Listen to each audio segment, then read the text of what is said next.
ناظرین السلام علیکم۔ ہم نے ایک پروگرام تیار کیا ہے جس میں ہم معصومین کے بچپن کے واقعات کو آپ کے سامنے پیش کریں گے، اور آج اس کی پہلی قسط میں رسول خدا صلی اللہ علیہ وسلم کے بچپن کا ایک واقعہ آپ کے سامنے پیش کرتی ہوں۔ واقعہ ایسے ہے کہ سورج ابو طالب علیہ السلام کے گھر میں لگے کھجور کے درختوں سے اوپر ہوا ہی تھا کہ صحن میں خادم چاروں طرف پانی چھڑک کر جھاڑو لگا رہا تھا۔ وہ جھاڑو لگانے میں مشغول تھا۔ پڑوس کے کچھ بچوں کی آواز سنائی دے رہی تھی جو درخت کے ادھر ادھر دوڑ رہے تھے اور ان کے چاروں طرف دھول اڑ رہی تھی۔ بچے کھیلتے کھیلتے باغ کے درخت کی طرف آ گئے اور انہوں نے کھجوریں اکٹھا کرنی شروع کر دیں۔ ان میں ایک بچہ جو سب سے بڑا تھا وہ دوسرے بچوں کو دھکا دیتا تھا اور ساری کھجوریں خود جلدی جلدی اکٹھا کر لیتا تھا اور ان سے کھجوریں چھین بھی لیا کرتا تھا، اور جو دوسرا بچہ تھا وہ جلدی سے درخت کے پاس جاتا اور ساری کھجوریں اپنے پاس لے لیتا اور پھر وہ صحن سے نکل جاتا۔ اتنے میں خادم ان بچوں کو دیکھتا تھا، مسکراتا تھا۔ پھر اتنے میں رسول خدا صلی اللہ علیہ وسلم صحن میں آئے، درخت کے پاس گئے اور وہ ادھر ادھر دوڑ رہے تھے لیکن انہیں کھجوریں نہیں مل پا رہی تھیں، ان کے ہاتھوں میں صرف چند کھجوریں تھیں۔ خادم محمد صلی اللہ علیہ وسلم کو دیکھتا تھا کہ یہ کیا کرتے ہیں۔ خیر، محمد صلی اللہ علیہ وسلم کو کھجوریں نہیں مل پا رہی تھیں، لیکن نہ وہ دوسرے بچوں سے اپنی کھجوروں کا مطالبہ کرتے تھے، نہ ان سے جھگڑا کرتے تھے، نہ ہی وہ کھجوروں کو چھیننے کی کوشش کرتے تھے بچوں سے۔ سب بچے درخت کے جب بھی حضرت محمد صلی اللہ علیہ وسلم درخت کے پاس جانا چاہتے تھے، کوئی نہ کوئی دوسرا بچہ جلدی سے درخت کے پاس جاتا اور کھجوریں اکٹھا کر کر نکل جاتا تھا۔ اس طرح محمد صلی اللہ علیہ وسلم کو کھجوریں نہیں مل پائی۔ رسول اکرم واپس آ گئے اور ان کے ہاتھوں میں کھجوریں نہیں تھیں، صرف چند کھجوریں تھیں۔ خادم نے یہ دیکھا، اور جب دیکھا کہ رسول خدا صلی اللہ علیہ وسلم صحن سے باہر جا رہے ہیں تو رسول خدا صلی اللہ علیہ وسلم کے پاس خادم گیا اور ان سے دریافت کیا کہ محمد، ایسے تو آپ کھجوریں نہیں اکٹھا کر پائیں گے، آپ نہ بچوں سے اپنی کھجوروں کا مطالبہ کرتے ہیں، نہ ان سے آگے نکلنے کی کوشش کرتے ہیں۔ جب خادم نے محمد صلی اللہ علیہ وسلم سے یہ کہا تو رسول اکرم نے اسے کوئی جواب نہیں دیا، صرف مسکرا کر رہ گئے اور سر کو ہلایا۔ خادم اپنی بات پر شرمندہ ہوا۔ انہوں نے سوچا کہ شاید چند کھجوروں کے لیے محمد بچوں کو ناراض کرنا نہیں چاہتے ہیں۔ خادم واپس کمرے میں داخل ہوا، وہاں فاطمہ بنت اسد تھیں۔ خادم نے بی بی کو سلام کیا اور فرمایا، بی بی، آج صحن میں سارے بچے تھے، سب نے کھجوریں لیں لیکن محمد کھجوریں نہیں لے پائے۔ تو فاطمہ بنت اسد نے خادم سے کہا، کیوں، ایسا کیوں ہوا؟ کیا محمد صحن میں نہیں تھے؟ تو خادم نے فرمایا، نہیں بی بی، محمد صحن میں تھے لیکن سب بچے جلدی جلدی کھجوریں اکٹھا کر لیتے، ایک دوسرے کو دھکا دے کر کھجوریں خود لے لیتے، دوسروں سے کھجوریں چھین لیتے، لیکن محمد نے ایسا کچھ بھی نہیں کیا۔ تو فاطمہ بنت اسد نے خادم سے فرمایا کہ ٹھیک ہے، کل سے تم ایک کام کرنا کہ تم محمد کے لیے کھجوریں پہلے سے اکٹھا کر لینا، بچوں کے آنے سے پہلے سے تم محمد کے لیے کھجوریں اکٹھا کر لینا۔ خادم نے سر کو ہلایا اور کمرے سے باہر آ گیا۔ پھر اگلے دن سے خادم ایسا ہی کرنے لگا کہ بچوں کے آنے سے پہلے وہ رسول اکرم کے لیے کھجوریں اکٹھا کرتا اور کھجوریں اکٹھا کر کے کمرے میں رکھ لیتا تاکہ رسول اکرم کو کھجوریں مل سکے، کیونکہ فاطمہ بنت اسد نے اس سے کہا تھا کہ میں نہیں چاہتی کہ محمد کو کوئی تکلیف ہو، کیونکہ محمد ہمارے مہمان ہیں۔ خیر، اگلے دن سے وہ کھجوریں اکٹھا کرنے لگا محمد صلی اللہ علیہ وسلم کے لیے۔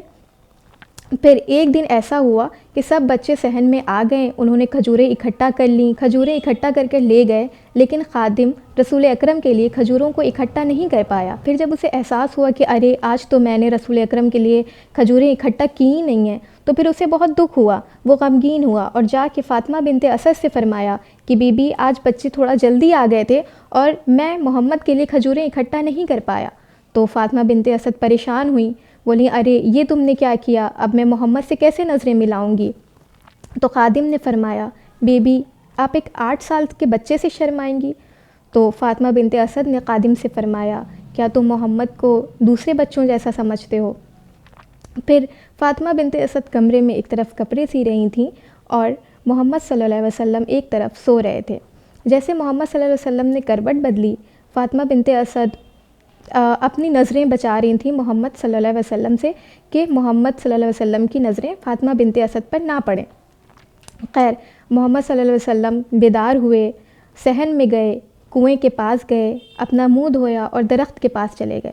فاطمہ بنت اسد یہ سب کمرے سے دیکھ رہی تھیں کہ وہ دیکھنا چاہتی تھیں کہ محمد کیا کرتے ہیں۔ خادم بھی صحن میں ایک طرف کھڑا یہ سب دیکھ رہا تھا اور خادم بھی دیکھنا چاہتا تھا کہ اب محمد کیا کرتے ہیں۔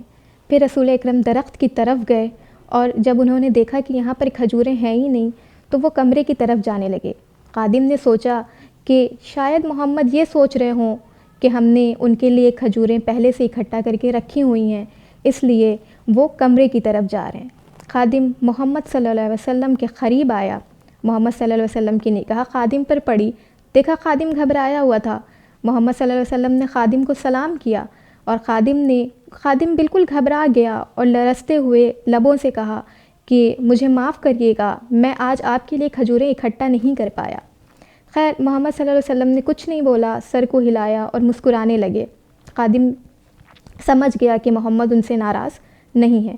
محمد صلی اللہ علیہ وسلم پھر درخت کی طرف گئے، درخت کے نیچے کھڑے ہو گئے اور فاطمہ بنت اسد یہ سب کمرے میں دروازے کی اونٹ سے دیکھ رہی تھیں کہ محمد اب کیا کرتے ہیں، اور خادم بھی یہ دیکھنا چاہتا تھا کہ محمد اب کیا کرتے ہیں۔ خیر محمد صلی اللہ علیہ وسلم درخت کے پاس گئے، درخت کے نیچے کھڑے ہوئے اور کچھ پڑھنے لگے۔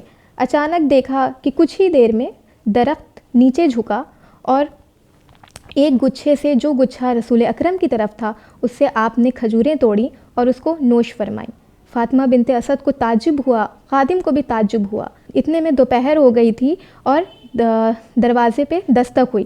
فاطمہ بنت اسد فوراً گئیں، انہوں نے دروازہ کھولا اور دیکھا کہ ابو طالب علیہ السلام آئے ہیں۔ ابو طالب علیہ السلام گھر میں داخل ہوئے، انہوں نے دروازہ بند کیا اور انہیں یہ حیرانی ہوئی کہ آج ان کی بیوی فاطمہ بنت اسد نے دروازہ کھولا ہے، کسی خادم نے نہیں کھولا۔ تو انہوں نے فاطمہ بنت اسد سے پوچھا، دریافت کیا کہ کیا ہوا، آج آپ نے دروازہ کھولا؟ تو فاطمہ بنت اسد کوئی جواب نہیں دے پائیں، وہ بہت گھبرائی ہوئی سی تھیں۔ تو حضرت ابو طالب علیہ السلام بالکل سمجھ نہیں پائے کہ فاطمہ بنت اسد غمگین ہیں یا خوش ہیں۔ انہوں نے ایک بار اور دریافت کیا کہ فاطمہ کیا ہوا؟ پھر فاطمہ بنت اسد نے جو بھی صبح ہوا تھا سارا قصہ ابو طالب علیہ السلام کو بیان کر دیا۔ ابو طالب علیہ السلام بہت خوش ہوئے، ان کی آنکھوں میں خوشی سے چمک آ گئی اور انہوں نے فرمایا، فاطمہ کیا تم جانتی ہو میرے پدر بزرگوار حضرت عبد المطلب نے اپنے انتقال سے پہلے مجھ سے فرمایا تھا کہ رسول جو ہے محمد جو ہیں وہ اللہ کے رسول ہوں گے اور ان کے پیغمبر ہوں گے۔ یہ سن کے فاطمہ بنت اسد کو بہت تعجب ہوا اور وہ ساتھ ہی بہت خوش بھی ہوئیں۔ پھر حضرت ابو طالب علیہ السلام نے فاطمہ بنت اسد سے فرمایا، تمہیں ایک اور خوشخبری دوں؟ تو فاطمہ بنت اسد نے سر کو ہلایا اور پھر ابو طالب علیہ السلام نے ان سے فرمایا کہ جو تمہارا بیٹا ہوگا وہ اسی محمد کا، اسی خدا کے رسول کا جانشین ہوگا۔ یہ سن کر فاطمہ بنت اسد اور زیادہ خوش ہو گئیں۔ پھر ابو طالب علیہ السلام کمرے کی طرف جانے لگے اور پھر جب محمد صلی اللہ علیہ وسلم نے انہیں دیکھا کمرے کی طرف جاتے ہوئے تو وہ ابو طالب علیہ السلام کے پیچھے پیچھے آئے، انہیں سلام کیا اور ان کی گود میں بیٹھ گئے۔ پھر رسول اکرم اور ابو طالب علیہ السلام ایک دوسرے کو دیکھ کر مسکرانے لگے اور چچا اور بھتیجے کی اس محبت کو دیکھ کر فاطمہ بنت اسد بھی بہت خوش ہوئیں۔ ناظرین، آج کا قصہ یہیں ختم ہوا اور اس سے ہمیں یہ جاننے کو ملا کہ جس طرح رسول خدا صلی اللہ علیہ وسلم پر اللہ کی نعمت تھی، اسی طرح حضرت ابو طالب علیہ السلام اور حضرت عبد المطلب علیہ السلام یہ رسالت سے پہلے ہی جانتے تھے کہ رسول خدا اللہ کے رسول ہیں اور وہ ان پر ایمان بھی رکھتے تھے۔ آج کے لیے اجازت دیجیے۔ السلام علیکم ورحمۃ اللہ۔